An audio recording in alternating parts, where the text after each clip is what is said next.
It's meme time, it's meme time. Gather all your friends, it's meme time. It's meme time, it's meme time. The only cure for sadness. So our story continues with Ultra Vegito in his new mysterious form, staring straight into the eyes of a nothing short of petrified Beerus. But unyieldingly, with a maniacal smile, Vegito lets out, "What's wrong, Beerus? I thought you said you were going to make me break more than just a sweat. Where's all that bravado now, Destroyer? Silent in the face of the man who just defeated your beloved students. Pathetic." While Beerus, who is still just reeling from Vegito somehow surviving half his face being erased, just mutters, There's no way! You cannot be mortal!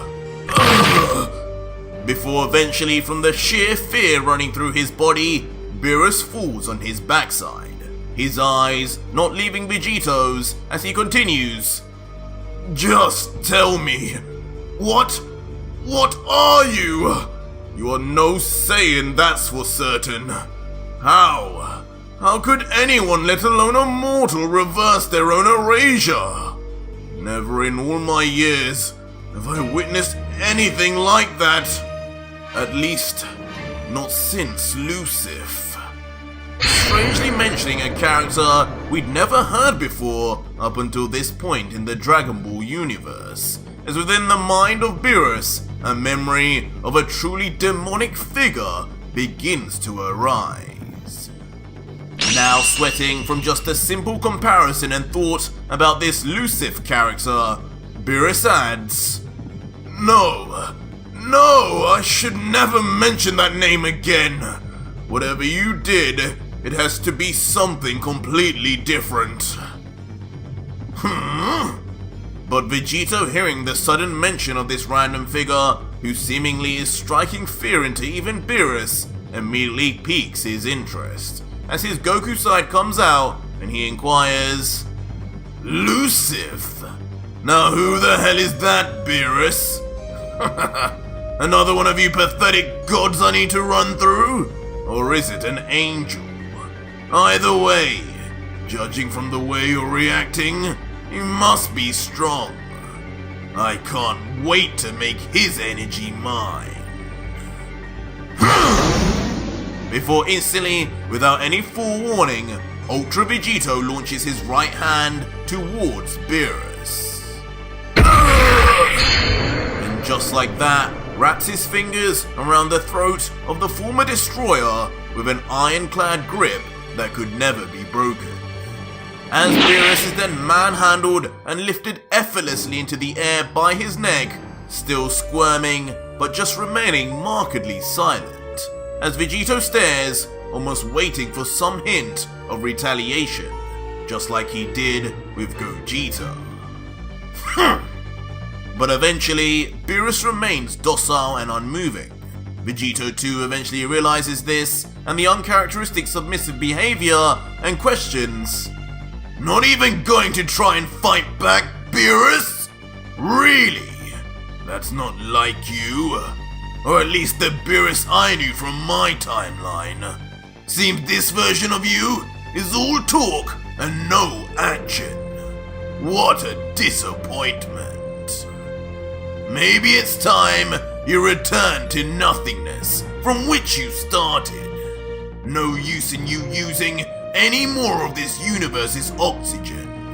Every dog has its day, I guess. And your turn to be put down has come now, hasn't it?"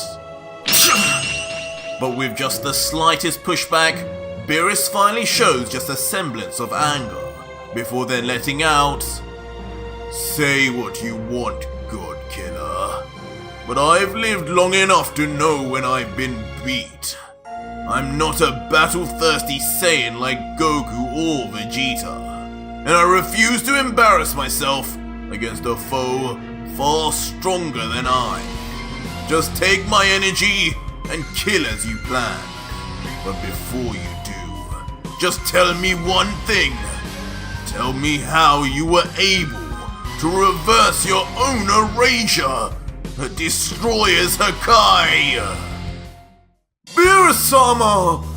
But before anything could be said in response by Vegito, from a distance, Whis himself reacts in terror to seeing Beerus imminently about to be destroyed. Let go of him, demon! You may have slain my brothers and sisters, but I will not allow the same fate for this universe! Ah! Instantly then beginning his own attack on the unsuspecting Fuse Saiyan. Whis! A look of anger doesn't come across Vegito's face, however, remembering internally the soft spot he has for Whis out of all the gods, the only one who eventually saved him. Letting out, "Old friend, I know this version of you may be confused now, but trust me, this is for the best. I suggest you cool down for a little while." Before then mysteriously waving the fingers of his left hand upwards. Huh? No, it can't be! Lord Belmont! As shockingly, despite being kicked straight in half earlier by Beerus, the ghostly apparition of Belmont still remains, grabbing onto Whis' foot as if now immortal by Vegito's energy alone. Whis, looking down from the corner of his eye at what was once one of the 12 divine destroyers of the multiverse, is momentarily held still, thinking in uncomfort, if I let this go on any longer, is this ungodly husk what Lord Beerus will become too? What? But regardless of whether this would become Beerus' destined fate or not, right before the angel, two more of Vegito's summonings teleport to block his path.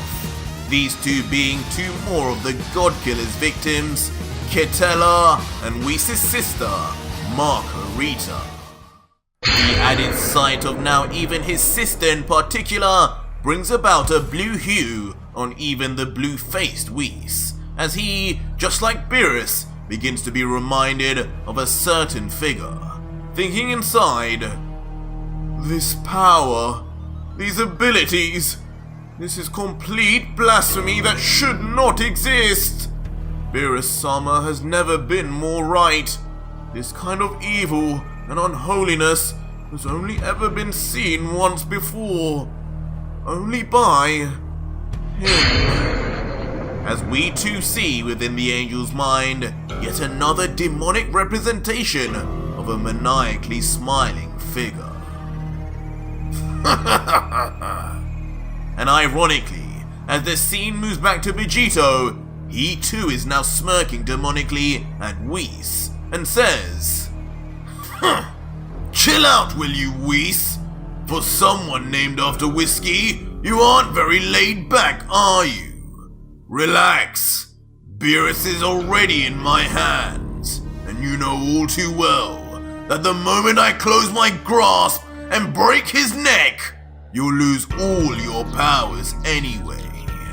Don't you, Whis?" Huh? How? But of course, once Whis hears this come out of the God-Killer's mouth, he can only wonder in fear, how could a mortal know that? Information available only to the gods. Or is that just something he figured out after slaughtering the destroyers? Vegito, now done with his interaction with the petrified still Whis though, then turns his attention back to Beerus, saying, "Sorry about that. You gods never seem to have any manners, do you? But back to your question. I guess I can show you some mercy and grant you your final request." To which a now almost biting his tongue in annoyance Beerus responds, "How gracious of you, God-Killer." And with that, Vegito then begins to explain, saying, "As you may or may not know already, Just like non-destroyers can also wield a Hakai, it's possible for any destroyer, or even mortal for that matter, to push back a Hakai if it's weak enough, or if their own power far exceeds the user. But that is only as the Hakai is happening, before it has erased anything. I still remember one time that Punk Freezer hit me with one. I think it was given to him by Cedra, but I survived regardless, and unscathed, just through sheer power alone. That was my first experience with understanding the abilities of destruction. But once a body begins to erase, you'd be right. There is no coming back. Not unless a time ring is used. When Rumchi erased me not too long ago, I let him destroy almost my entire body, just so I could test the abilities of the time rings. And it worked like a charm, but not without a little sacrifice. I figured out that every time I did this, the time ring I would use would become far weaker, more brittle on my finger. And so when I used it against you, it eventually erased in return for saving me. Seems each time ring only allows me 2 uses when it comes to escaping death, whatever it may be. And now, I only have 4 rings and 8 lives left. I planned on saving all 5 for the Grand Priest and Zeno, but now I'm 1 life down, all because of you. Just another reason why I should be taking yours right now. The time rings have that ability? How could a Saiyan discover such a thing that the Kais could not? Lucifer, could he too have? Oi! Stop daydreaming, Scooby. I didn't just tell you that for nothing. Now that I've been open with you and told you my truth, I expect the same in return. Let me just get an audience first. Huh? As Vegito then looks towards the direction of 2 familiar figures in the distance. And as we zoom in, with none other than God of Destruction GT Goku and GT Vegeta. Still unconscious on the ground after having just been defeated by Ultra Vegito. Alright boys, wakey wakey. Uncle Beerus has a story to tell. As instantly, Vegito then lifts his arm, and in the distance, both Vegeta and Goku raise in the air. Huh? Wait! What are you doing? Leave those 2 alone. It's me who you want, is it not? But as we zoom in on the 2 lifeless bodies, Vegito persists as each of them becomes coated in a strange purple aura reminiscent of Vegito. Slowly but surely, coming closer and closer to Beerus. Huh? What? You 2? Until eventually they reach just where the duo are, and the energy coating them disappears. Finally, we're all back together. We're like a big old happy family. In fact, now you can watch as I give these 2 weaklings a little present. What? No! You wouldn't! Don't! But regardless, without a hint of hesitation, Vegito fires off callously a ball of powerful energy. And as it strikes on the 2 helpless and unconscious Saiyans, neither Goku nor Vegeta utter a word, as they become enveloped in a light and appear by all accounts to now be in the process of being erased completely forever. But inexplicably, mid-attack, both Goku and Vegeta suddenly open their eyes, perhaps subconsciously trying to survive, or could it be something else? Kakarot! My energy! It's back! Yeah. You're right, Vegeta. What happened? But eventually, now standing, completely conscious and feeling rejuvenated, it is instead revealed that Vegito in classic DB style had given the two some of his power to revive them. Vegito! But eventually, as the two look up to see Ultra Vegito still standing there and with Beerus in his grip no less, the two are quick to get back into fighting stances, not knowing it was him who even brought them back. Vegeta! He's still here! And look, he's got Beerus already! We need to do something! To which Vegito quips back, don't have to tell me something that obvious, Kakarot! I'm ready! I gave you guys just enough energy to barely talk. And you really think you're going to stop me? Get real! Before suddenly, Vegito closes his fist unceremoniously. Leading to Goku and Vegeta instantly then slamming their arms down to their side, fixed in place like statues as if under the complete control of Vegito. As Goku mutters out, "What is this? I can't move my body!" That guy! I think his energy is causing this. Damn it! Only bright side is, at least, I'm not fused with you again. Ultra Vegeta, meanwhile, though, watches on at how helpless the two are, smirking, before saying, Now, boys, no need to fidget. You won't have to be here too long. Beerus will be short and sweet with his story. The story of Planet Vegeta's destruction. Planet Vegeta? What are you talking about? Leaving Vegeta, of course, now more intrigued than ever. As Beerus, who now seemingly accepts the dire situation, and relieved at least that Goku and Vegeta were not erased, then lets out, "Fine. I'm done with all of this. I will tell you the truth." And just like that, with no other choice, Beerus then began explaining the true story of his involvement with Vegeta and the Saiyans from the beginning. Yes, it is true. It was I who ordered Frieza to destroy Planet Vegeta. It was I who ordered the death of all 5 million men, women and children who occupied it. And I did it for my own gain. A destroyer's final goal is to seek out and create the next god that will rule.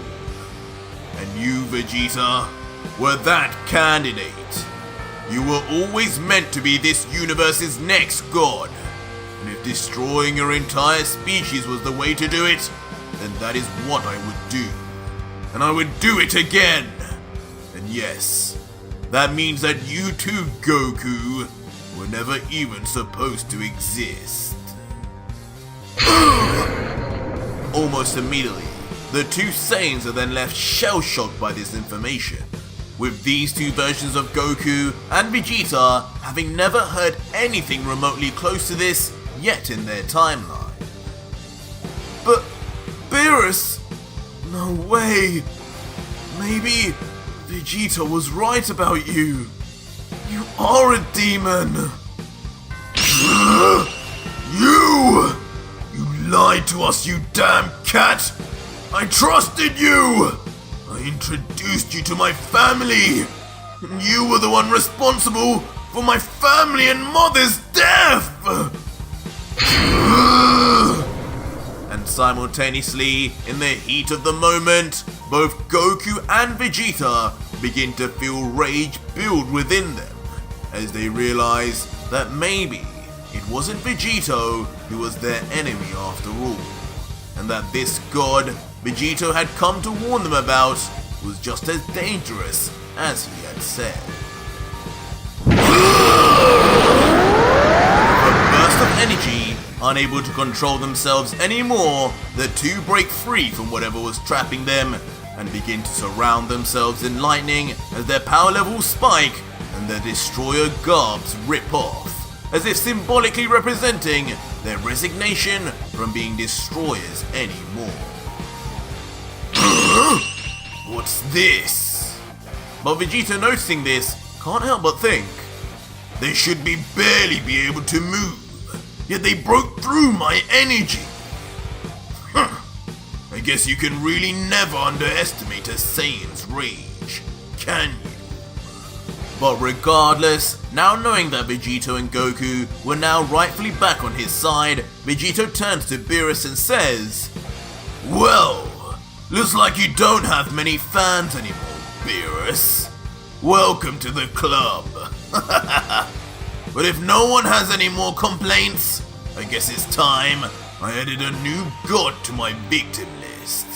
For your crimes, for being complicit in erasing my home planet like it meant nothing, you will pay, Beerus.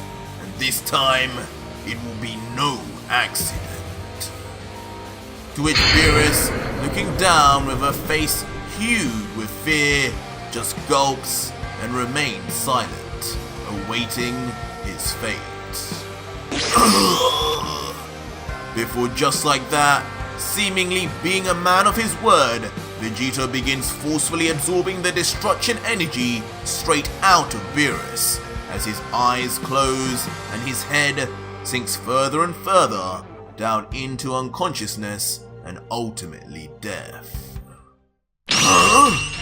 Until in an unexpected twist, Vegito just lets go with both his arms, as the now weakened Beerus, in a confused state, just falls slowly. Before landing on one knee, as if barely left with 1% of energy, muttering, What is the meaning of this? Why did you stop, God Killer? To which Vegito, who no longer even needs to look at the former destroyer, stares into the palm of his hand and cryptically lets out, "I've taken what I need. That's why, Beerus. You are no destroyer anymore. Your Hakai energy is all mine, and I have no reason to kill you personally, as I am not the one you wronged. The Beerus of my timeline is the one who wronged me, and he has already died by my hand. Your fate should now lie in the hands of those two." And with that said, Vegito then proceeds to nonchalantly walk towards the still cautious Goku and Vegeta, leading to Vegeta calling out, "Kakarot, stay sharp, he's coming!" And not knowing what else to do, yet again, the two get back into fighting positions, as if that would do anything to Ultra Vegito. But meanwhile, the Fused Saiyan, just as ominously as ever, lifts his hand up slowly and begins saying, "Still wary of me? I don't blame you. After all, I need your power too." Before, with a more relaxed face, Vegeta reveals, "But not in the way I needed, Beerus. As Gogeta, you are a true rival to me, and strength like yours is just what I will need when I eventually face the Grand Priest and Zeno.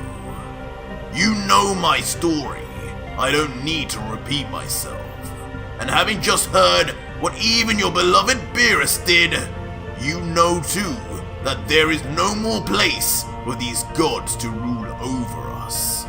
Like insignificant beings that can be erased whenever they deem fit. Join me! Give me your summoning button, and when the time comes, battle together with me like we first planned." Huh? Join you? After you nearly killed us? You've got to be kidding. Kakarot, don't listen to this clown. It could easily be another lie. But Goku, despite Vegeta's words, looks into Vegito's eyes and reacts entirely different, saying, "So, That's what you want. So you're going to one day fight this Grand Priest guy. And you want our help? He must be pretty strong then. And if he's strong, then you can count me in. What? As Goku then reaches into his sash and takes out the summoning button that Vegito requested, the same one all destroyers are given. And so with the button in hand, GT Goku then stands with his arm outraised towards Vegito.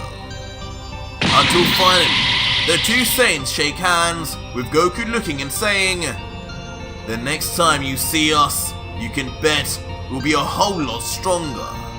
So after we're done with that priest guy, get ready for a rematch." Which a smiling Vegito responds, "You got it, Kakarot." And so with a new ally gained and Beerus's power absorbed, Vegito opens up another time portal and waves his hand in the air saying, finally, "See you both later. Try not to go too hard on the old kitty over there, will you?" Leaving Goku and Vegeta to say goodbye back, and Beerus to immediately look more worse for wear than ever before. However, the scene then changes to one from a few weeks in the past, looking over a strange new planet. But as we zoom in, three familiar figures are spotted. One Saiyan, one God, and the other Angel. It is then that we see in full Lord Champa, the brother of Beerus, with his hands on the back of his head as he complains, "Hey kid, just how slow do you plan on being? We've been walking for ages. Call him out now before I do something I regret." To which the young Cabba nervously replies, I don't think he'd like that too much, Lord Champa, but I promise you, we're almost there." And Vados, watching the two interact, then adds, "Yes, my lord, try not to push our young friend here. After all, he is doing us a favor. We shall meet the king in due time. Besides, I think all this walking is good for your weight loss." Funny, Vados. Very funny. Leading to the Angel breaking out in laughter as Champa immediately makes a bratty face back at her. It's not long after though that eventually the trio reach the doors of a large castle and open its huge and regal doors. And as Champa's face peers through, he comments, "Finally! Now where is my trump card?" And inside, looking remarkably unimpressed, is the King of Sadala, sitting with his head resting on his fist and on top of a throne encrusted with what seems like skulls, perhaps from his own victims. Champa though, smiling, courteously then begins, "Well, if it isn't the famed King of Sadala. It's been a long time, but we meet again. And this time, I have something to ask of." "Gods! There appears to be a fat stray cat in my throne room. Remove him at once before he pees everywhere!" What? Leaving Champa completely gobsmacked as he hears the king's interruption, not knowing if he's joking or not, while a red-faced and embarrassed Vados covers her mouth, trying her best to not burst out laughing. While Cabba, interestingly, looks just as embarrassed, but in a completely different way. Oh god, why must he be like this? He's got less manners than cauliflower. Listen you! Enough of your silly jokes! I need your help! We have a god killer on the loose, and I want the strongest Saiyans alive to join me in battling them!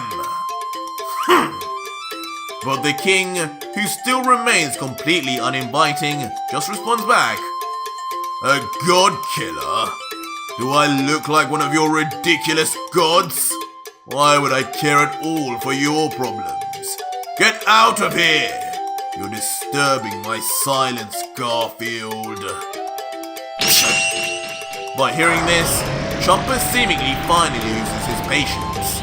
Angered and now powering up a ball of Hakai in his palm, he replies, "Why you? Fine. If you want to be so useless to me, then I suppose you and this whole planet doesn't need to be here anymore. Prepare to be erased!" What? No, Lord Chomper, please, no! Leaving Cabba to expectantly react in horror, while the king just remained silent momentarily, thinking on what he should do now before letting out, "Do it, like I would give a damn. I spend all my days in this damn castle bored out of my mind, while my men go out saving weaklings across the universe. You think I have anything to live for? Do me a favor and erase us quickly, Tubby. I can be barely bothered to breathe anymore." To which of course Chomper is rightly just left speechless, stunned into silence as even his Hakai ball immediately poofs into thin air. "See you later. Been nice knowing you." Continuing on his stance of complete indifference towards his whole planet disappearing, until Chomper, in an act of concession, just turns around and lets out, "Fine, I'm done with this. Keep your planet and stay bored. I would have loved to have seen you face the God Killer. You may not be a god, but this battle would have been Saiyan versus Saiyan. In fact, king versus king." Wait! This last sentence, though, immediately then begins to pique the king's interest, as he questions, "Another Saiyan king?" Leaving Chomper to now smirk widely, as if his plan had come to perfect fruition, until finally, standing up tall from his throne for the first time in probably hours, King Sadala shouts, "Tell me more, Destroyer! Bring me this Saiyan king you speak of." But speaking of the fused Saiyan, the scene then shifts back to the present, and Vegito, having now grabbed some new clothes and eaten, then finds himself in a mysterious new city in Universe 6, as he comments, "I've been running about between universes non-stop for a while now. I won't be able to beat anyone, let alone the Grand Priest, if I don't get some sleep soon. But where?" But soon enough, a figure comes into the sight of Vegito.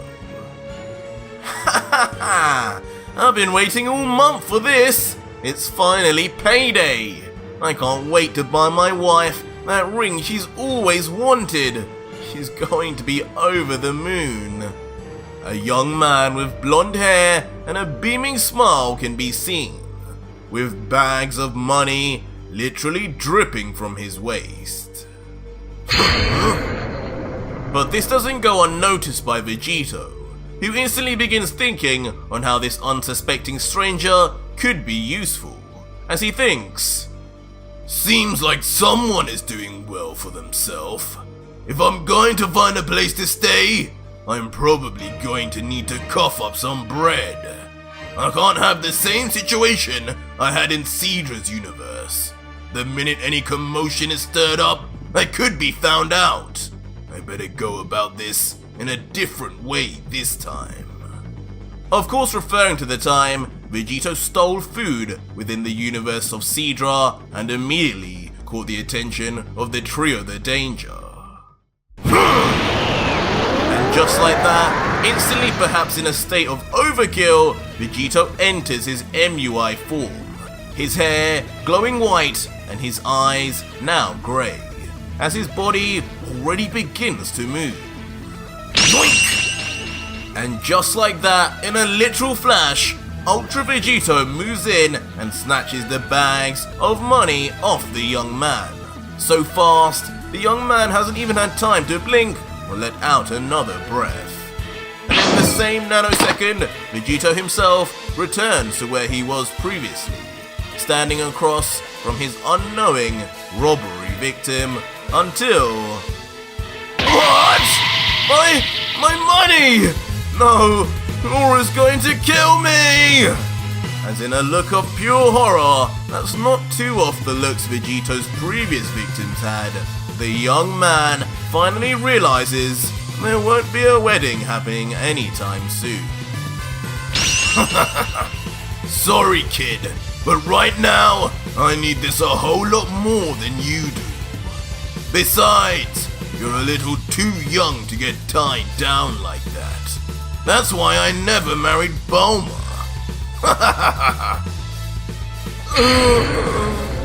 Why does this always happen to me? Maybe Mom was right. I shouldn't be shouting about my money in public.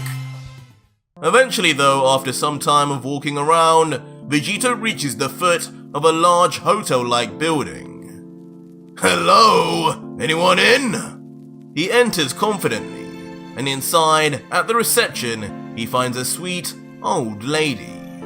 The unjudging woman then greets him. Hello there, sir. Looking for a room to stay the night, are we?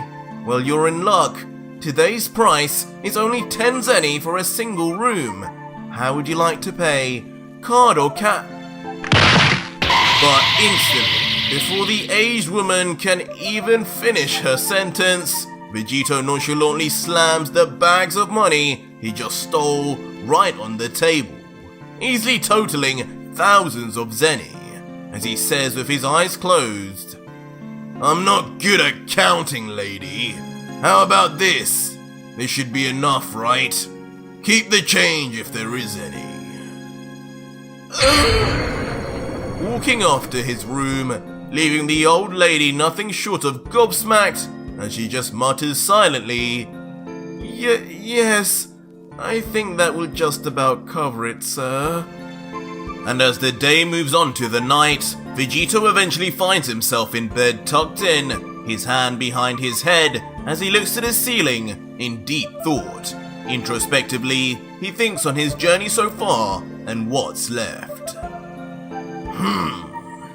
It's taken a while, but there only remain 6 gods left. I have all the answers I need, and it's a straight shot through all of them from here on out. The only problem is, of the 6 gods I've killed, I've only absorbed the energy of 3 of them, and only 2 of their angels. In the end, to complete my form, and to truly be able to beat those 2, I'll need to go back in time and get the energies of every god I missed. An easy enough task I'll leave to the very end. But I don't know if I will ever be able to take your energy, Whis. My heart just won't let me after what you did for me. I hope that doesn't come back to bite me in the end. But as his thoughts get deeper and deeper, Vegito just naturally finds himself zoning out as his eyes begin to close. Slowly, but surely, until eventually, the legendary God Killer is put to deep sleep. But in the dead of night, the door to Vegito's room begins to eerily open with a small creak. And through the door, a set of mysterious but somewhat recognizable boots then enter without barely a sound, as if trained to completely hide their presence. And attached to them, a masked figure that blends into the darkness of the room, approaches the completely oblivious Vegito, who continues to sleep away. As the figure looks down at the Saiyan, his face is still obscured without many facial features being displayed, except for 2 piercing crimson red eyes as he whispers, When I first received the assignment, I could hardly believe it. The background info of what you've been doing these last few years truly was unbelievable, even to myself. But a mission is a mission. Whether true or not, you are my target. This is business, not personal. I can't even say I see much of you in here, but it matters not anymore. Sleep well, Son Goku. As the mystery figure who seems a little too familiar with Vegito then cocks back his fist with true conviction before launching it with serious speed and killer intent straight for the heart of the still sleeping Vegito. One strike, especially while in his base form, and this could truly be the end of our hero. But just in the nick of time, moments before the fist had landed its fatal blow, Vegito's eyes open wide in shock, reacting to something, but not knowing what. What the? Immediately, the Saiyan raises his upper torso from his bed, still disorientated in expression, as he then turns his head side to side, asking himself, "What was that? Was that a nightmare? I could have sworn I felt someone was watching me, like I was in danger. But maybe that was just a flashback to Gero." Before eventually, Vegito, sensing no one around him and thus no cause for alarm, seemingly finally relaxes, letting out, "Oh well, must just be this damn old building. Probably haunted by the ghosts of all the gods I've killed. Few more hours rest and I'll be ready to leave. See you soon, chumper." And with that said, like turning on a switch, Vegito instantly slams his head back onto his pillow, snoring out loud once again as he sleeps without a care in the world. Over the next 8 hours or so, the night of the sky would then vanish to leave a shining sun in the day. And Vegito, being an early bird, would already be on his way out of the hotel saying, "Thanks for that. I'll be on my way now. Enjoy the money." To which the old lady would bow and reply nervously, Yes, please come again, sir." And so Vegito would begin walking for a while, down a forest path, getting his bearings and thoughts in order before he continues his request for revenge. Until finally, he brings his staff forward and says with a smile, "Alright, that's enough of a warm-up. This damn trail will go on for miles. I think it's about time I paid Fat Beerus a little visit. He surely has found some crafty way to get stronger. I can't wait to see what futile attempt he brings to the table." Before he then brings his staff closer towards him and yells into it in classic style, "Staff! Take me to this universe's god of destruction!" But suddenly, out of nowhere, a beam which seems to be made of nothing but extremely condensed air pierces through the body of Vegito, with such speed, power and ferocity that not even Vegito could do anything to avoid it. What was that? My heart! They got me! Soon revealing the attack had even made contact with Vegito's vital organs as he grips his chest in pain. Now grimacing as he struggles to recover, he continues, "I can't move! Chomper must have figured out I'm here. Where is that damn coward? When I get my hands on you, I'm gonna..." But before Vegito could finish his threats, he is silenced instantly as multiple streams of air, identical to the last, then pierce his body in all directions indiscriminately. Again, from far off, with no sign of any shooter. You cowards. These last shots, though, appear to be the final straws needed to break the camel's back, as Vegito remains almost dead in the face as his lifeless body then slams its knees onto the ground, not saying a word, before falling face first onto the ground before him, his staff beside him, no longer with an owner. In the distance, though, the slayer of Vegito is finally then revealed to be the same mysterious cloaked man that had visited the previous day in the dead of night, his red eyes still unflinching, but now in a fighting stance that may be familiar to some of us fans. But once the figure tosses away his cloak, he is revealed to be none other than the legendary assassin, Hit himself. Looking like he has not aged a day in all these years, but with still the same cold and professional look of a hitman that he is so famously known for. Staring straight over at his now deceased victim, it can only say, "You were lucky to have been blessed with another day. For whatever reason, your instincts could sense I was in your room. But this time, I made sure you would have no way of seeing this coming. Just like last time, Son Goku."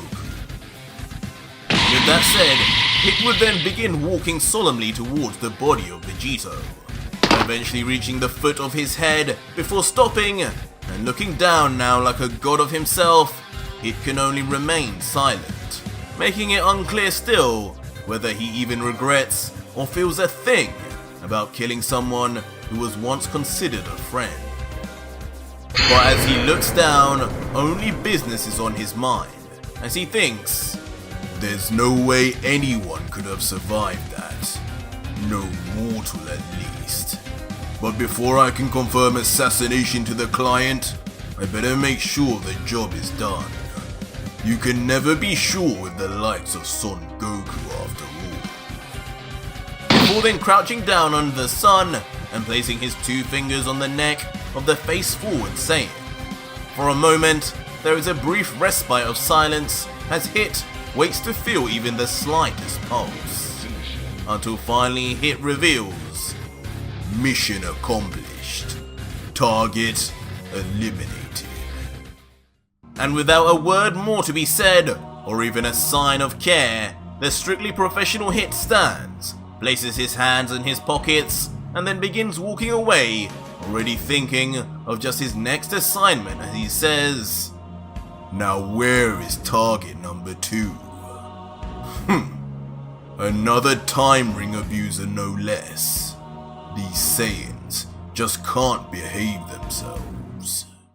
But as Hit walks away, mysteriously on the right hand of Vegito, one of the 4 remaining time rings begins to let off particulate matter, as if weakening by the minutes.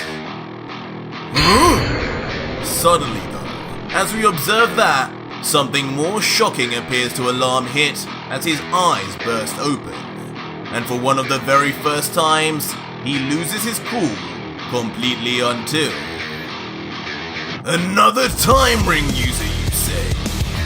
Tell me more, Hit." As shockingly, Ultra Vegito is revealed to have just been revived once again through sacrifice of his time rings, leaving the stunned Hit to just mutter in disbelief, "Son Goku." So our story continues with Ultra Vegito still with his hand on Hit's shoulder, having self-revived himself using the time rings. How is this possible? I sensed with my own hands. Your pulse was gone. There was no sign of life. Has Son Goku learned to mask his life force now? And before questioning himself anymore, quickly leaps away to gain space, like just being near the God Killer spelled danger. Eventually landing some distance away and thinking in his mind, "And his speed. This is not normal. Joseph has little presence as even the most gifted of hitmen. Meanwhile, Vegito, witnessing Hit's quick escape, just smiles, his hands on his hips as he powers down to base and says mockingly, "Oh, what's wrong? Gone so soon, Hit? And here I was, just starting to enjoy our little reunion, friend." But Hit, looking with a far less of a jovial mood, replies, "Friend, you should know better than most. There are no friends in my line of work. Only clients and targets. And you would be one target, Son Goku, that has now escaped death by my hand. Twice. Tell me, are you immortal or not? Because that was not in the job description."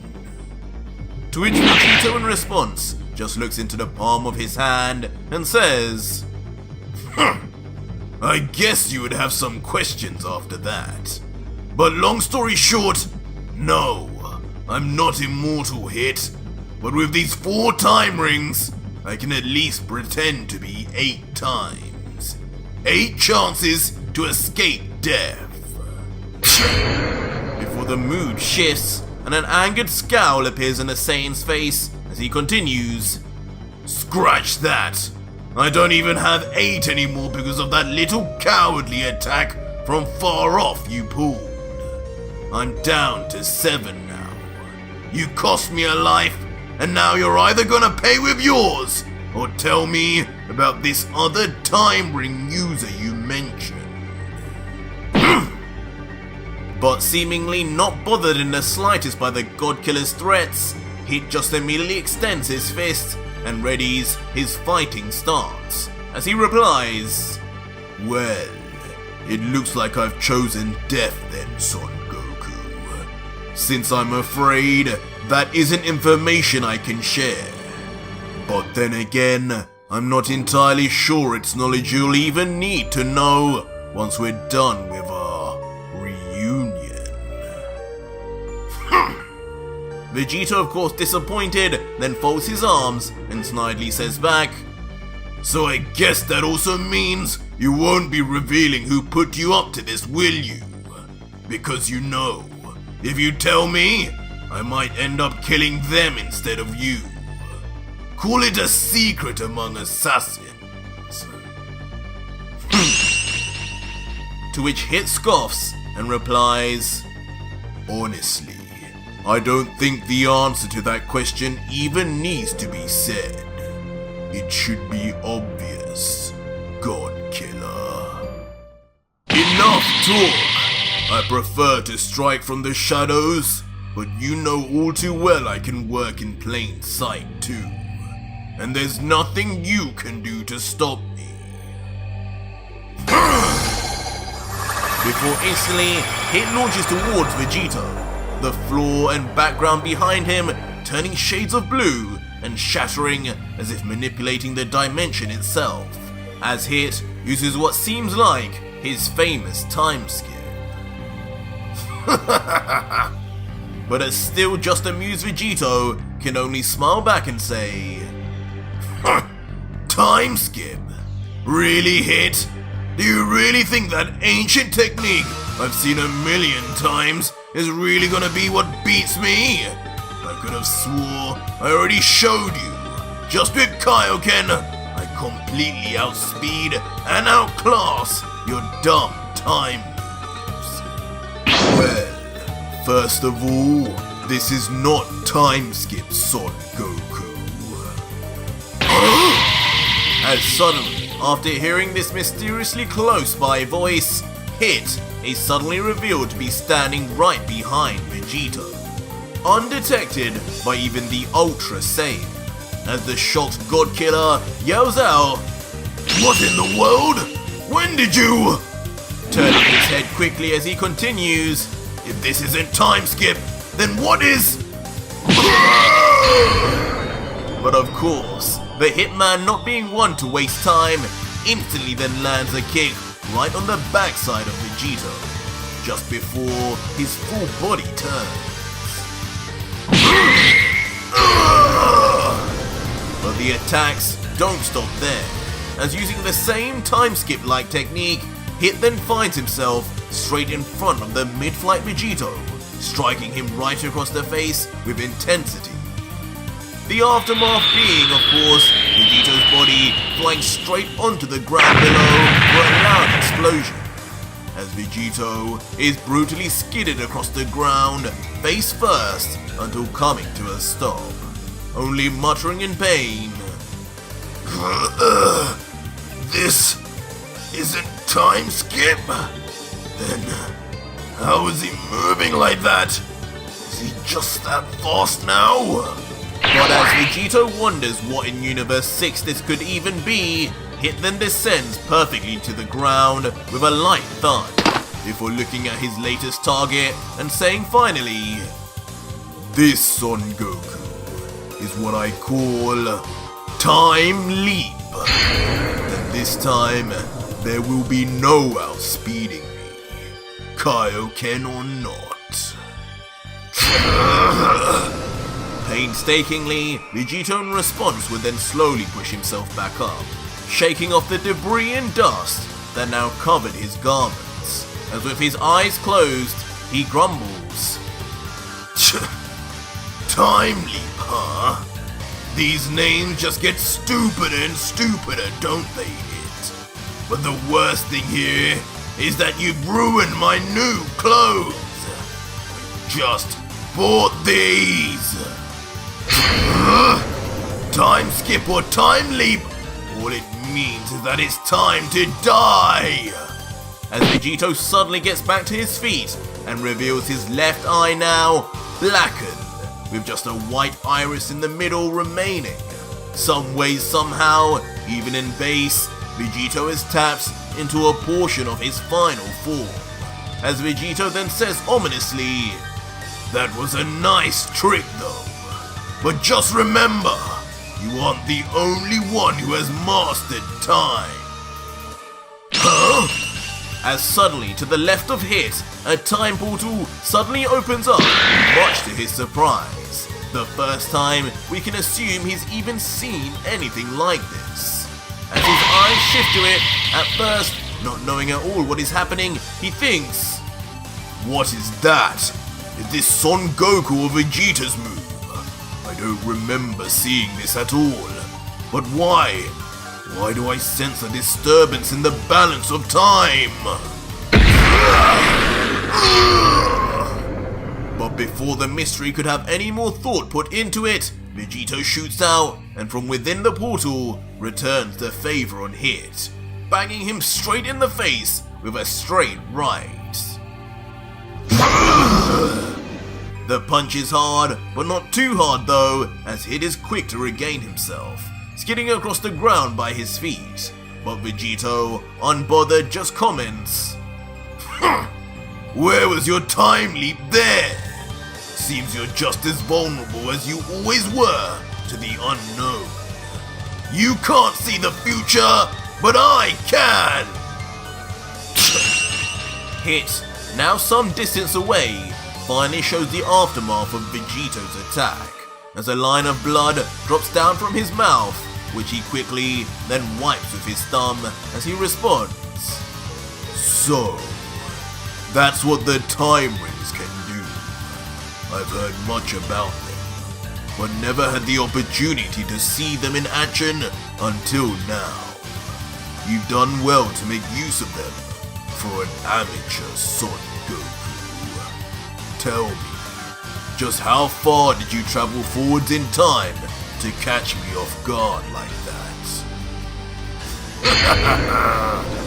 But hearing this, a suspiciously big grin then finds itself on Vegito's face, as if he knows something Hit doesn't, as he then lets out, "Done well for an amateur, huh? Well, to tell you the truth, I don't know how far exactly, but I do know it was far enough to see the outcome of this battle already, Hit. And trust me, this doesn't end well for you." Huh? He couldn't have.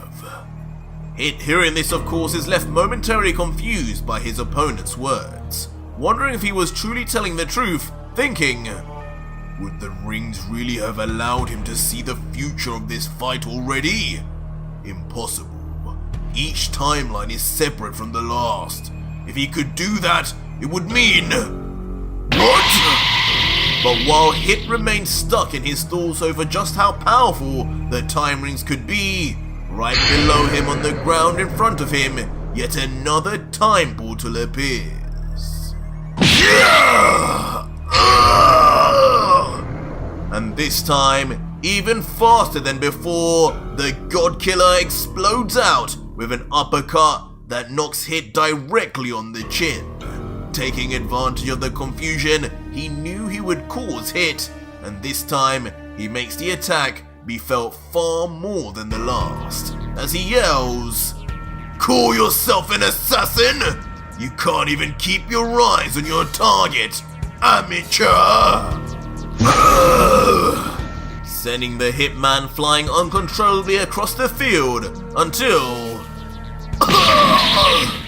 eventually slamming back first onto the ground, his body seemingly still incapacitated from being rocked so hard. And finally, as his body comes to a standstill, flat on the soil, Hit can only grumble out, "Those portals! What a ridiculous ability! Those rings! I need them!"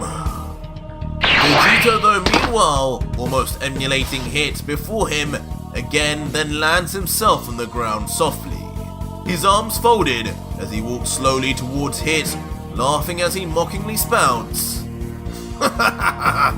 "Now what did I tell you, Hit? I told you. I already saw the outcome of this battle. Time this and time that. What difference does it make when it is I who controls the future?"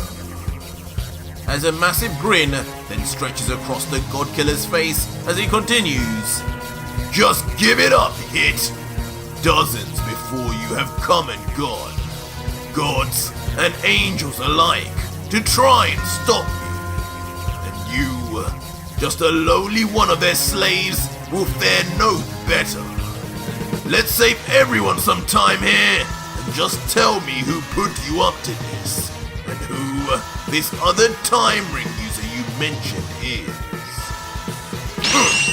Or better yet, if you so wish to hold on to your stupid morals, at least tell me if you could be of some use to me. That attack you got me with truly was undetectable. As annoying as it is, you really did manage to take one of my precious lives with your assassination abilities. I must know, do you think it could work on the Grand Priest too if you wanted Hit? Would he too not be able to see where your attack came from?" And for a moment, as we see through the legs of Vegito, the still down Hit, there's a short silence as perhaps Hit contemplates whether he'll divulge any information or not. Until suddenly, with a smile, and strangely his face beginning to glitch out, Hit says, "Ha ha ha. So, the information on you was true. You really are foolish enough to think you can defeat the Grand Priest. Son Goku, I know you never back down from a challenge, but even you should learn to know your own limits." As eventually, Hit's entire body begins to glitch out and disappear like his face was, as if his whole body was never even supposed to be there. What just happened?" Immediately shocking Vegito, who had never seen anything like this before, especially from Hit, who he was sure he landed clean on, as he queries, "What the hell? His body is like a broken TV. Was that some kind of multi-form technique? Energy, it's gone! It must have been a clone. until finally the entire body vanishes, leaving Vegito alone, none the wiser. Very deductive of you, Son Goku. I wonder what gave it away. Hit! As suddenly a sarcastic voice from afar calls out, leading to Vegito immediately turning around with speed and confusion to see... What? As in a shocking turn of events, Ultra Vegito then finds himself completely surrounded by 5 different hits, and not one of them seems to be any less real than the other. As Vegito wonders, when did he have time to split up? I couldn't sense him at all, let alone 5 of him. Something isn't right here! As yet another hit from again afar interrupts Vegito and yells, Up here, God Killer. Seems your senses have dulled in your old age, Son Goku. As the real hit supposedly is then finally revealed to be standing atop a tall tree in the distance, his arms folded and not a fleck of emotion on his cold face as he then lets out, Son Goku. I know it's been a few years, but it's surprising to see you forget techniques I've already shown you. Even after living for over 1,000 years, I haven't forgotten the face and techniques of any of my targets. These are my time clones, perfect copies of my energy, and they are the exact reason nobody, not even you, could even detect where I'll attack from. At any one time, there could be dozens of my clones scattered all over, watching you from all angles, ready to strike when you least expect it. Behind trees, rocks, or hidden in the darkness, no being, divine or mortal, will know when their last breath is, as long as they are my target. And unfortunately, that is now you. And just as the real hit finishes his monologue, almost as if on cue, all 5 of the hit time clones surrounding Vegito then get into fighting stance, ready to fire off on Vegito just as the original hit did earlier. Of course, alarming Vegito as he yells to the real hit, Don't tell me you're going to get all your clones out to shoot me, huh? This time all 5 instead of just you? Doesn't seem very fair, does it, Hit? But the true hit on top of the tree, despite Vegito's words, also then gets into stance, showing that not just the 5 on the ground, but even he in the air will block all paths of escape for Vegito, as he cautions, Well, I can eliminate you in a less painful way too, but only if you remove those time rings. As long as you keep coming back, I'll continue to shoot you down until all your lives are gone. It would just be a waste to let those rings disappear. Face it, as long as I am alive, you will never be able to escape me or my time clones. Give up! But Vegito, now completely changing his expressions and mannerisms as if schizophrenic, then inexplicably covers one eye as he replies confidently, As long as you're alive, you say? If only there was something I could do about that hit. But, you know, before you go, I'll tell you this. You are pretty damn impressive. You've proved yourself more a struggle to deal with than almost every god I've faced so far.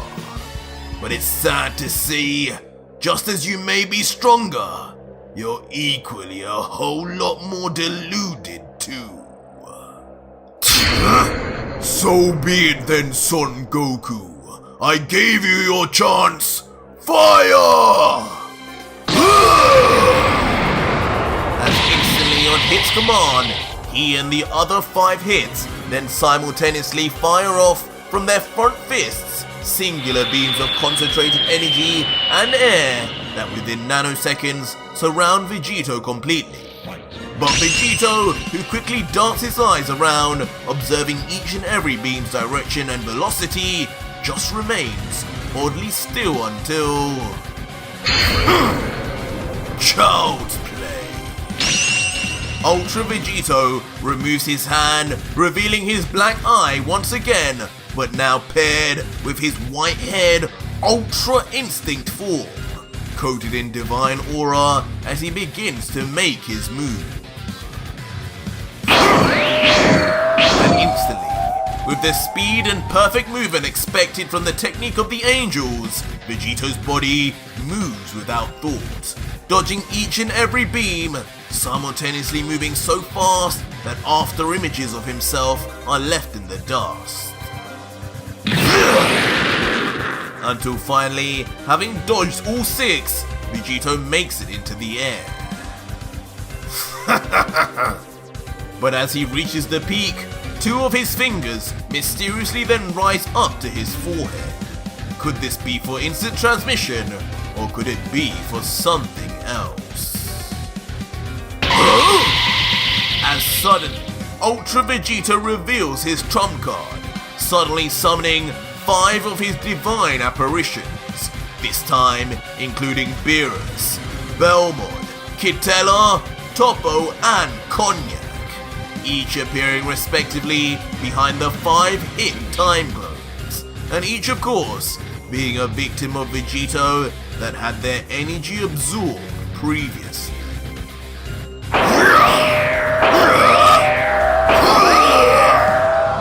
As instantly, without a second's thought, each of the apparitions, following their master Vegito's lead, then slaughters the time clones in single hits, with of course all 5 divine beings completely overpowering the assassin's copies.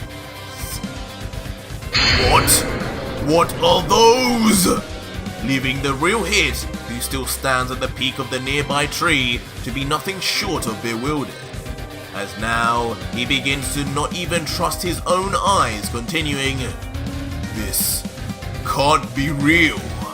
The gods, are they on his side?" Surprise! But just as Hit begins to put any of the pieces of the puzzle together, the 2 fingers Vegito lifted earlier are revealed to not only have summoned the apparitions, but also to use instant transmission to get him straight to the location of Hit. Now face first, he cocks back his fist and... But just as the fist reaches within literal inches of Hit's face... Time lag! Hit, in retaliation, yells out the name of an all-new move in his arsenal. But just what will this one do? What the? But instantly, the effects are clear as the background behind Hit seemingly shatters into 1,000 pieces. Vegito, standing still inches away from his foe, but now frozen in time it seems, as the perplexed Saiyan yells out, What have you done to me? My body, I can barely move it, like I'm in slow motion. As Vegito can then be seen struggling to move his fingers open, as no matter how hard he tries, he still is only able to move no faster than a snail. Still struggling mid-air, only the rare laugh of Hit can then be heard.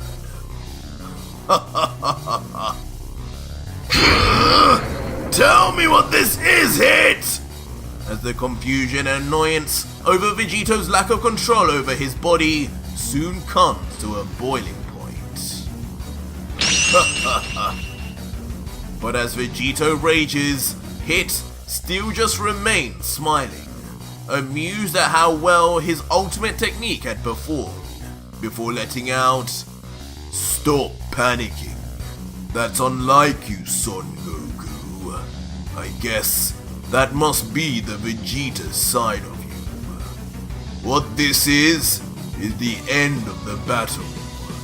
I've trapped you now in a pocket of time that only I am in control of. A space where time moves 500 times slower, and so too will anything locked inside it. You won't be able to do anything anymore, God Killer. 500 times slower? You can do that too? Leaving Vegito in a state of not only shock, but also slightly impressed too. But while Vegito admires the technique, Hit meanwhile carefully and cautiously begins moving his arm towards the right hand of Vegito, the same hand that wields all 4 of his remaining time rings. Before, in a shock move, he begins removing each of the time rings one by one off the hand of Vegito. What the hell do you think you're doing, Hit? As Vegito remains still virtually trapped in the time pocket, forced to just watch on as he's robbed in daylight by the assassin. What is he planning? I can't afford to lose any more of these! You'll pay for this, Hit! Causing Vegito at this point to seethe in anger, as just subtly, his body does begin to move ever so slightly faster.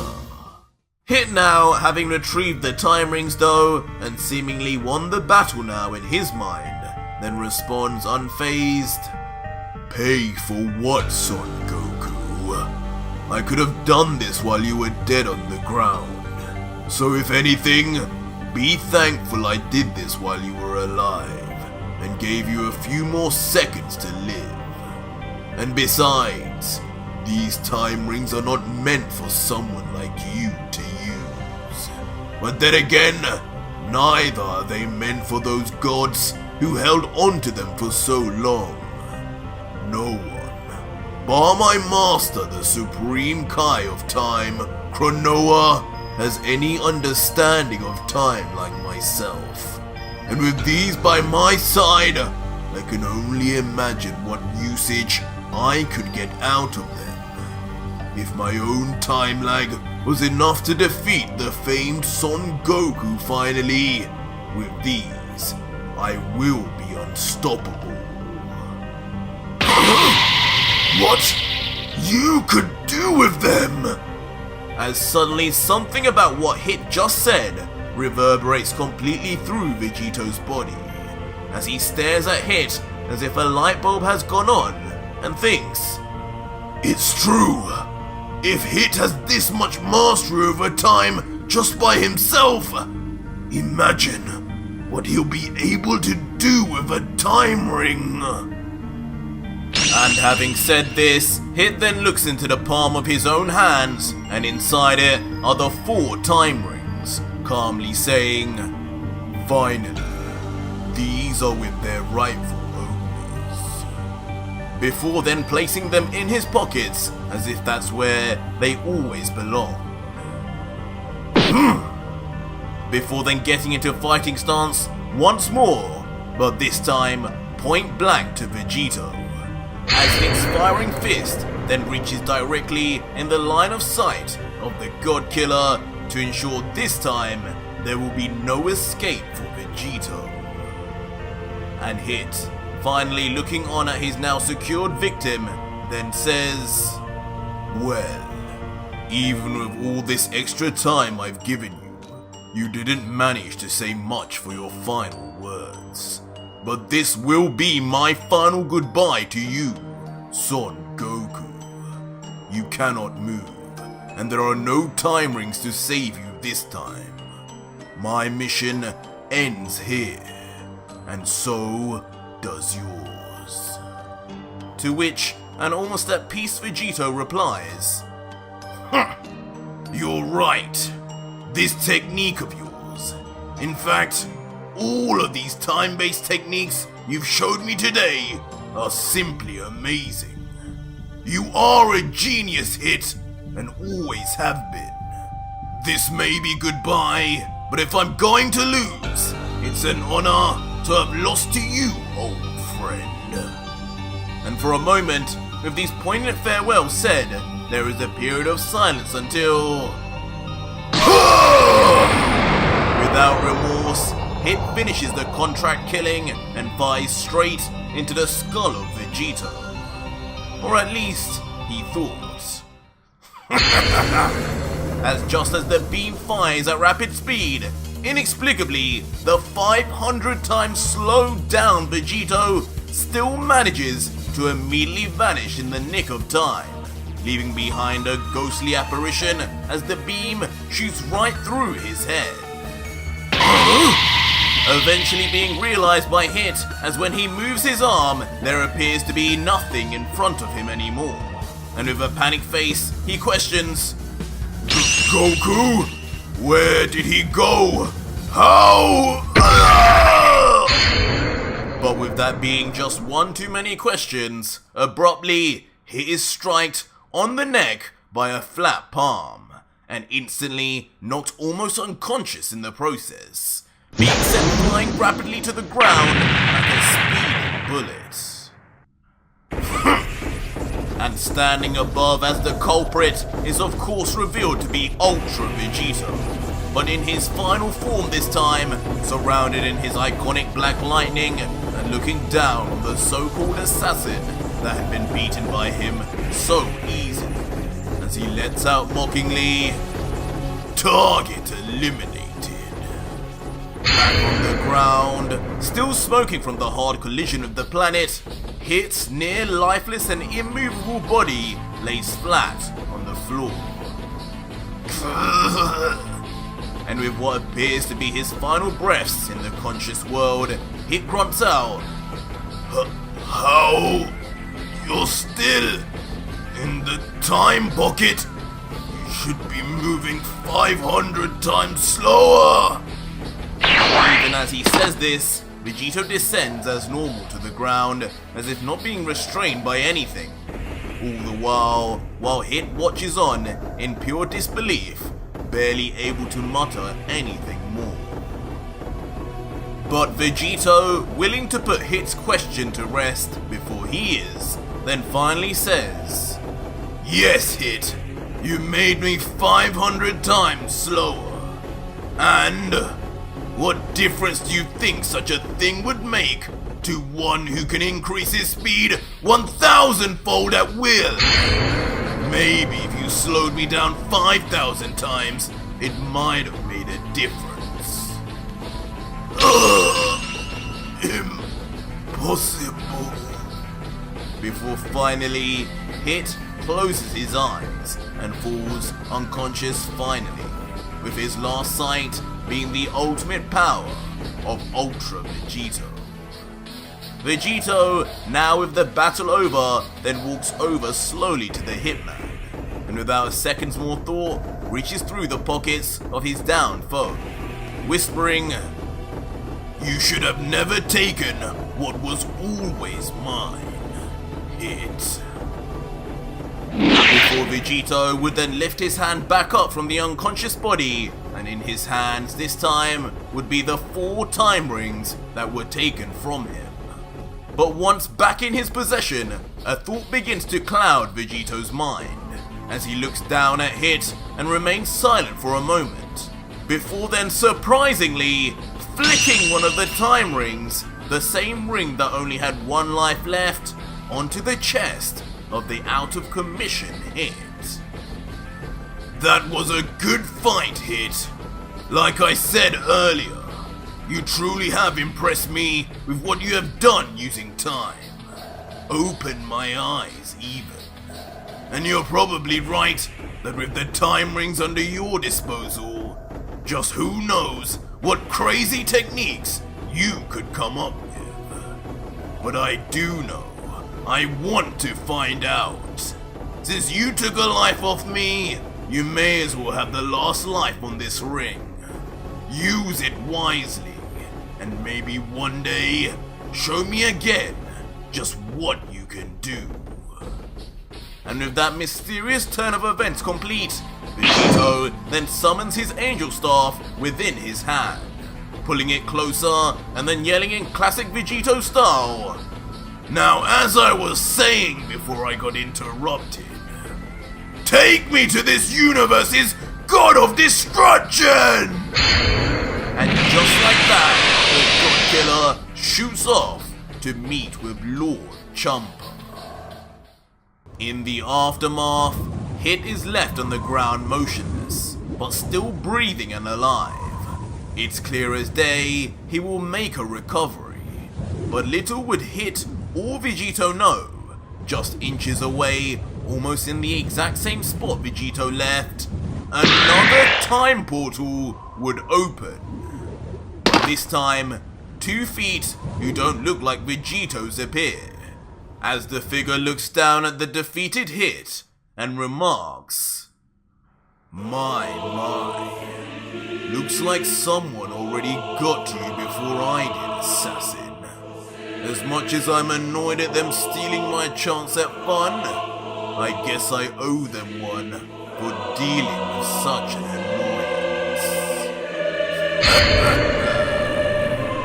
As unbelievably, standing there with his classic evil smile is none other than the once thought erased Goku Black, the original God Killer and the original Time Ring user, now left with 1 life on his ring after using the other to survive Zeno's erasure. So our story continues with Ultra Vegito finally arriving on the planet of Champa, with the help of Whis' staff. Around him, the area can hardly be told apart from the planet of the late Beerus we had all been used to seeing. Ultra Vegito, still in his final form at this point, readying himself for any eventuality on his arrival, immediately begins looking around for his next victim, wondering, things can never be as simple as just arriving and meeting these gods anymore, can they? What's the deal? Where is that damn Champa and his angel?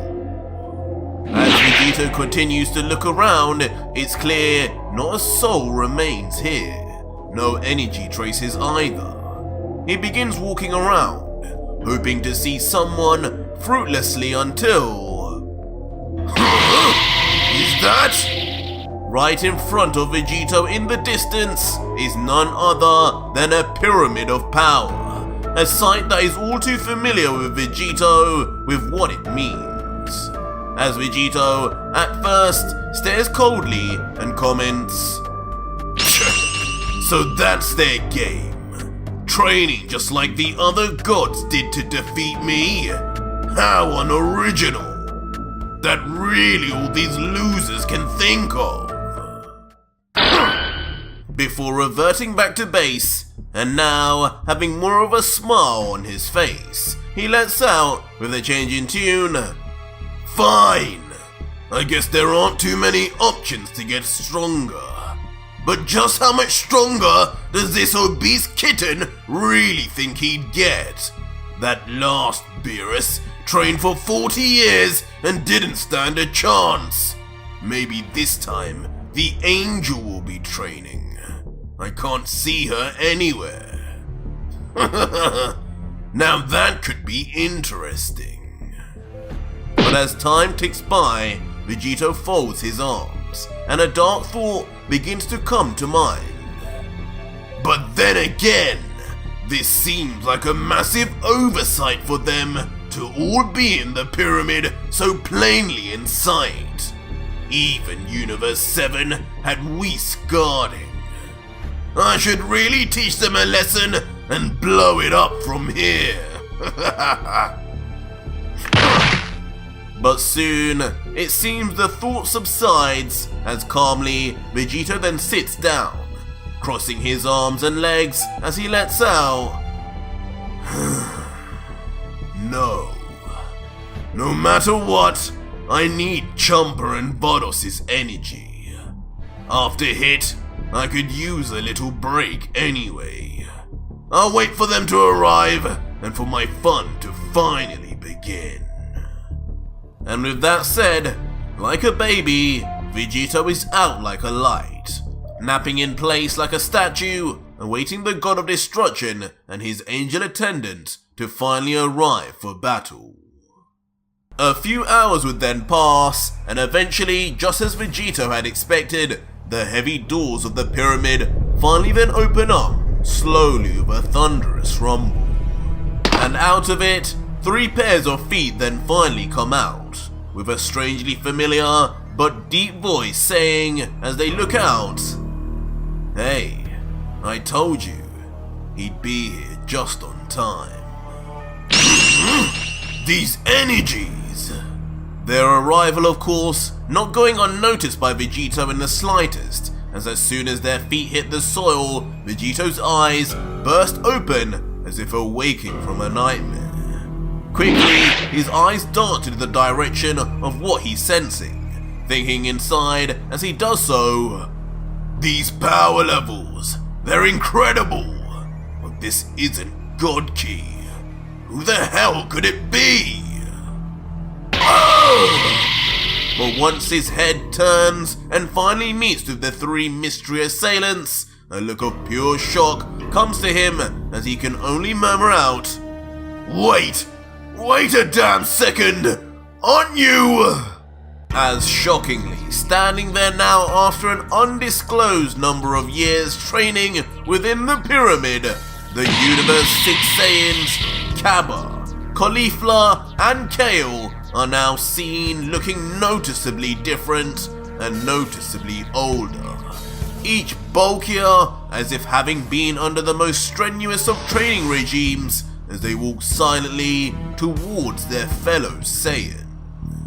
Caulifla, as usual being the most cocky of the trio, as expected is the first to talk, with her hands on her hips and a smile on her face, then saying, "Haha, seems like these 2 idiots finally figured out who we are. I guess when they combine brains, they're not so slow. Surprised to see us, Goku and Vegeta?" While the nervous and reserved Kale can only whisper out, They look strong, sis. Are you sure that's them?" While Kaba, with the most serious and steadfast stare of the trio, just remains strangely silent, instead just wondering to himself, "Master, I know the stories can't all be true, or at least there has to be another side. You wouldn't, not unless you had to." But Vegito, who is almost entertained by their appearance and new looks, immediately begins standing up, raising his body as he stares at the Saiyans and lets out with a smile, "Well, I'll be the Saiyans of Universe 6. Now this really is a surprise. I didn't expect Champa to bring all 3 of you brats out here. Maybe just that monstrous girl one. But Kaba too, huh? Seems like a bit of a waste to send 3 runts out to their deaths." But a change in look then comes to the God Killer's face once he realizes, "Oh wait, actually looking at you now, I guess I shouldn't be calling you runts, should I? You 3 look older than me now. The years inside there have not been good to you, kids. I can't believe you'd waste your youth just to fight me, when you could have just stayed completely out of this." We didn't waste anything! But finally, growing an apparent backbone, Kaba reacts angrily to Vegito's words, lifting his fist as he yells out, "We'll give up anything if it means stopping you.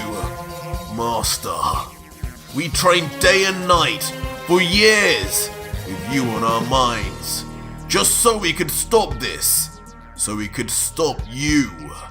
I don't know what happened to make you go down this path, Master. And we don't want to kill you. We just want you to see sense. We know this isn't who you are. But Vegito, on hearing this, can't help but close his eyes and smirk, before replying very sarcastically, "You don't want to kill me. I never took you for a comedian, Kaba, but I guess I should watch my words around you guys. I wouldn't want to overstep the mark and die now, would I? Under the almighty power of you little Super Saiyans. But as for you knowing that isn't who I am, you never knew me to begin with, kid. Especially not after all these years and things I've gone through. Things I don't care to repeat for the millionth time. Just know you're nothing like me and never will be. You still even have your home Saiyan planet. I lost that long ago and lost my adopted home straight after that. If you three are Saiyans, then you fight me to the death like your namesakes. But don't you dare come into it thinking you'll ever change my mind. What? And immediately, though now grown, the young boy from before shows itself inside Kaba when he hears Vegito raise his voice with anger. As Kaba momentarily steps back and thinks to himself, sweating, He's changed. The anger in his voice. Is Master and Goku really inside that guy?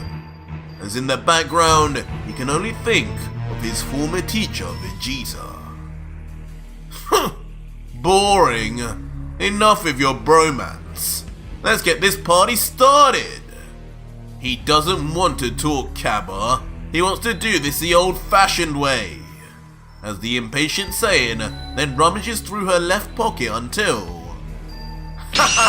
Here they are. It's go time, sis.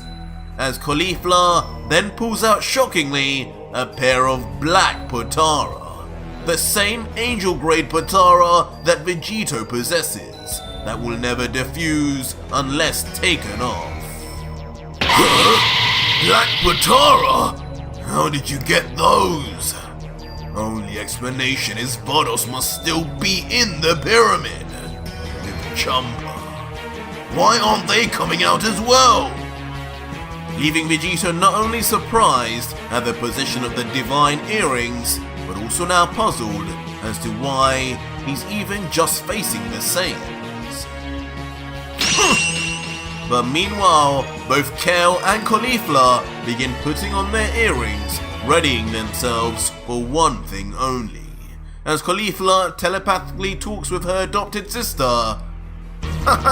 Ready, Kale? Just like we practiced. Let's do it! As Kale typically just says back quietly, whatever you want, sis. I'll win this for you. Good. I can't wait to show everyone our new powers. Ha! Before eventually, the two female Saiyans' bodies rush onto each other without warning and uncontrollably, meeting at the hips until... It's good to be back. As in the aftermath of a huge bright light, the fused warrior Kefla appears finally for the second time in the series, in her mastered legendary Super Saiyan form, courtesy of Kale, and noticeably bulkier and stronger looking than ever seen previously. As she cockily with her arms folded then says, "Nice to meet you again, old man. Just know this rematch won't go anything like the last time." Kefla. Amazing. But Vegito, seeing this rush of power from the Saiyan, immediately gains a beaming smile, as if having been looking for this challenge the whole time anyway. As with an impressed tone, he comments, "I see. I haven't seen that form in a long while.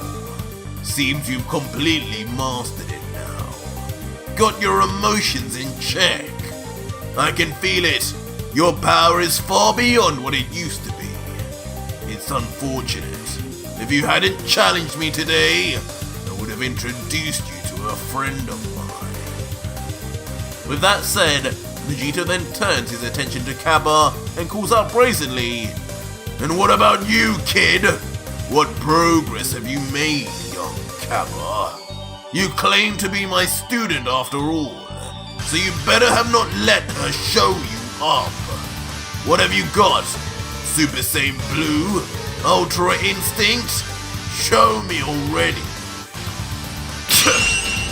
But seemingly triggered and annoyed, Cabba, who at this point can no longer hear or see the master he once knew, just closes his eyes and focuses deeply as he lets out confidently, "No, that's not what I'll be using, Master. I have something the old Mr. Vegeta would have been proud of." And suddenly, almost as soon as Cabba makes this mysterious and ominous claim, suddenly the land of the gods begins to fall apart, as the clouds without warning begin shooting powerful thunder and lightning straight onto the ground below, while the mountains themselves surrounding all begin to shatter like glass and separate. And even from the outside looking in on Chompa's home, the planet itself shudders under the quake of Cabba's words. What the hell is going on? Vegito, of course, standing around, notices too, becoming nervous as his surroundings slowly turn to destruction all around him, never having even felt such a strange occurrence before, as he comments, "His energy. I don't know what it is, but whatever he's doing, it's spreading through the entire planet. Cabba, just what did you achieve in there?" But suddenly, bursting forth even more violently in the surrounding area, is the ferocious roar of Cabba himself, now missing his pupils as his hair begins to mysteriously lose its color, while a never-before-seen white aura coated in red lightning begins to surround his body as if one with it. But even as it seems he has lost control, the voice of Cabba yells out one final time, "I'll make you proud, Master!" Huh? This kid is still thinking of me? Leaving the God-Killer slightly perplexed by just how strong the convictions of the younger Saiyan are, but more so, of course, by the insane energy coming off of him, as not only him, but Kefla too, watch on, needing to cover themselves from the dust and debris. A slightly annoyed face in the meantime, though, finds its way to Kefla, as she lets out, "Damn you, Cabba. What a show-off. Looks like he's not playing around at all. We could have at least had some fun with a warm-up. But this battle is now going to end real damn soon, now that he's gone into that form. What a killjoy." With Vegito listening on nearby, just thinking, "That form? She really thinks whatever he's about to show me will defeat me? Interesting. Very interesting." As from the view of Vegito, we then see the raging aura and clouds of smoke that blow past from the transforming Cabba, while the other fully transformed few Saiyan he must fight lays in wait on the sideline also.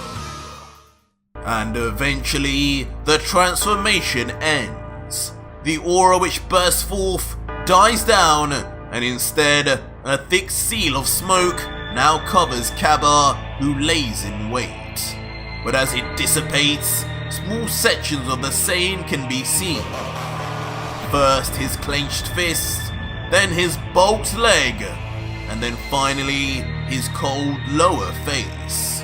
All the while, electricity screams through the fog.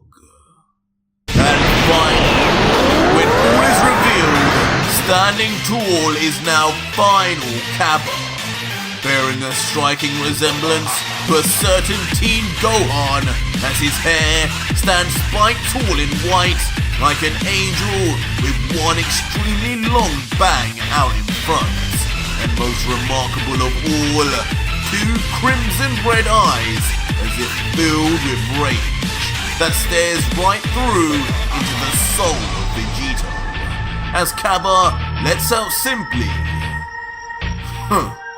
sorry for the wait. I'm not too used to this form yet, but I'm glad I tapped into it just at the right time. So yes, if you were wondering, this isn't Blue or Ultra Instinct, Master. I call this my final form. Final form? Leaving Vegito nothing short of shell-shocked, having never seen anything like this in all his years. The power coming from it, though not divine, being far above any god or angel he'd witnessed up till now, leaving him to just wonder, how did this brat achieve something like this before me? As Cabba just looks coldly on and asks, surprised, Master? Maybe once we're done here, I'll teach you. That is, if I don't go too far. This comment, of course, slightly lightening up the mood as Vegito begins to laugh and reply, teach me, huh? You've come a long way from when I first showed you how to become a Super Saiyan, kid. Who knew you even had something like this in you? I've never seen anything like it. But you know, you always were pretty boring in the transformation department. Knowing you, this is the last thing I'd have ever expected from you. But just as Vegito finishes patronizingly saying that, in an instant, in a showcase of unbelievable speed and precision, final Cabba appears in front of Vegito and says calmly, well, looks like if I don't know you, then you definitely don't know me either, Vegito.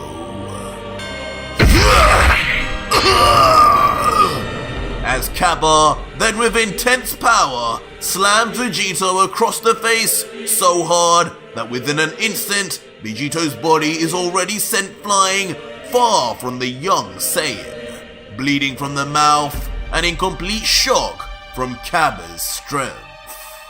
And mid-flight, as his body uncontrollably moves towards a nearby rock face, Vegito can only think, this kid, I need to find out whatever this is and make it mine.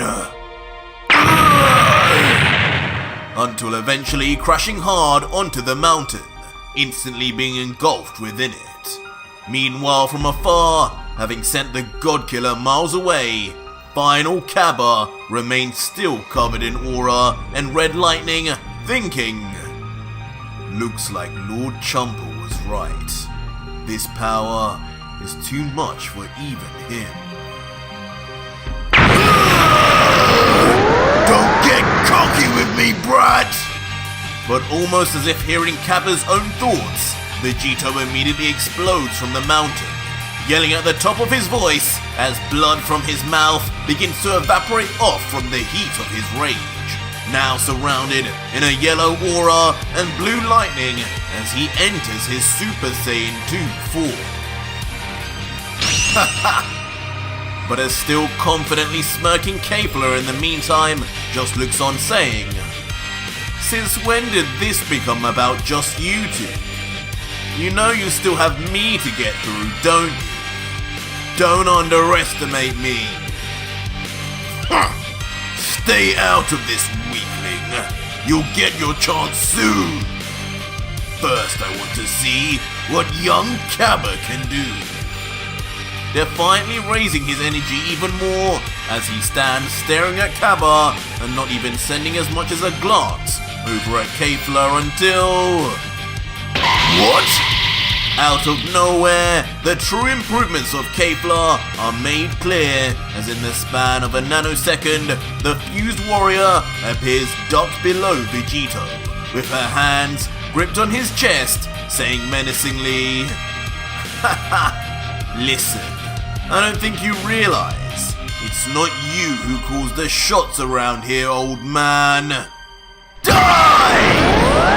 Before blasting off Vegito point blank with a massive column of ki that simply vanishes Vegito as he's sent flying back even further than before, landing for a monstrous explosion in the distance as Kaba then quickly teleports and arrives beside his fellow Saiyan, still not saying another word. Kefla, though, proud of what she's just done, places both her hands on her hips and with her chest up high says, "I can't let you have all the fun, Kaba. This is as much my fight as it is yours. By the way this is going though, doesn't look like there'll be much for us to share. He's way weaker than I thought he'd be." But Kaba, who through the years has grown to not be as naive as the two girls, just says in a serious tone, "No, don't underestimate him, Kefla. You know what Champa has told us, and you know firsthand what those two can really do. This battle is only just getting started. Be on guard. He's coming." And just as Kaba had predetermined, bursting forth from the wreckage and smoke once again is Vegito, but this time in a form we hadn't seen yet from him, in his Super Saiyan 3 form this time, but now surrounded by his signature black lightning too, before standing up tall once again, this time now looking at Kefla and saying, "I forgot, you always were a bit of a drama queen, weren't you? I guess leaving you out is an impossibility with your patience." Until a smirk then comes across Vegito's face as he remembers. You know what? Come to think of it, back in the Tournament of Power, weren't you two girls pestering me to show you this form and how to do it? Well, how about we have that lesson here and now? Call it a practical assignment. And on hearing that, both Kaba and Kefla then get themselves into fighting stance, as if readying themselves for the inevitable. But while Kaba seems cautious, Kefla looks to him with a smile and says, "He seems like he's done with the games now, Kaba. You think I should spoil the surprise and show him what I can really do?" To which an unfazed Kaba, who seemingly couldn't care less, just responds, "Do what you want. This isn't a game, Kefla. Whoever this guy is, Goku and Vegeta or not, he means business. I can sense he wants to kill." But these comments only serve to excite the ladies, as Kefla then, with a frankly sinister smirk, looks to Vegito and says, "Funny you would remember that now, old man. I guess the dementia hasn't gotten to you just yet. But a lesson now? For what? I asked you to teach me how to become a Super Saiyan 3 literally decades ago. You don't think I learned it myself by now? And suddenly, in a shock turn of events, Kefla 2 transforms into a Super Saiyan 3. But of course, her own legendary variant that seems infinitely stronger than any version of the form we'd seen in the past. Thunder and lightning roaring all over her body as her aura forms a ball of spikes surrounding her. Of course, the sight of this and power level sensed, causing Vegito himself to step back in shock as he mutters, "Whoa, you've got to be kidding! I knew these kids improved fast, but this is unreal!" As immediately, Final Cabba and Super Saiyan 3 Kefla then stand their ground, in stance and staring at Vegito, ready to begin the Saiyan battle of all Saiyan battles, while Vegito, now readied in stance himself, is left just to smirk and let out finally, "Looks like this will be a whole lot more fun than planned. Bring it on, punks!" L is for lovers who love one another. A is for ass, of which I like to eat.